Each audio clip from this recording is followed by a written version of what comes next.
नमस्कार, मी श्रुती राहुल बुलेटिन मध्ये आपलं स्वागत करते आहे आणि सुरुवातीलाच महत्त्वाची घडामोड. वाल्मिक कराडला अटक केली नाही तर 1 जानेवारीला चक्काजाम आंदोलन करणार असा इशारा लातूरच्या रेणापुरातील आक्रोश मोर्चातून देण्यात आला. रेणापुरात मराठा संघटनांनी आक्रोश मोर्चा काढला, सरकारला इशारा दिलाय. या मोर्चात संतोष देशमुख यांची मुलगी वैभवी देशमुख सहभागी झाली होती. मोर्चा दरम्यान वैभवी भाऊक झाल्याचंही पाहायला मिळालं.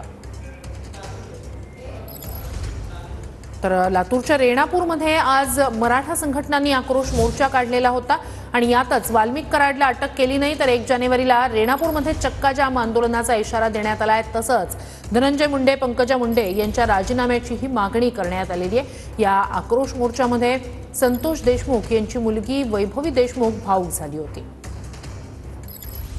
1 जानेवारीला जर आज आम्ही शांततेच्या मार्गाने चाललेल्या मोर्चावरती जर सरकारनं जर ठोस पाऊल जर नाही उचलला, वाल्मिक कराडला जर अटक नाही केली तर 1 तारखेला हरियाणापूर तालुक्यातील सकल मराठा समाज 18 पार जाती धर्मातल्या लोकांना सोबत घेऊन रस्त्यावरती चक्काजाम आंदोलन करेल, रेणापूर फाट्यावरती चक्काजाम आंदोलन करेल.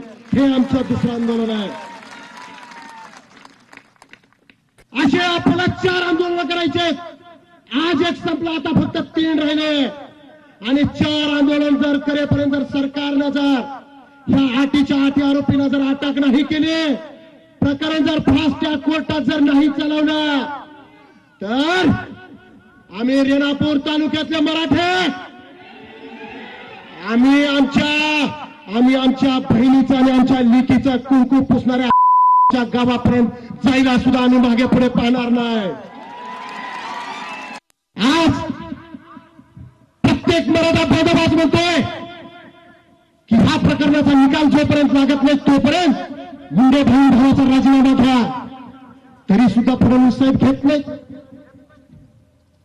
म्हणजे यांना मराठ्यांची किंमत नाही.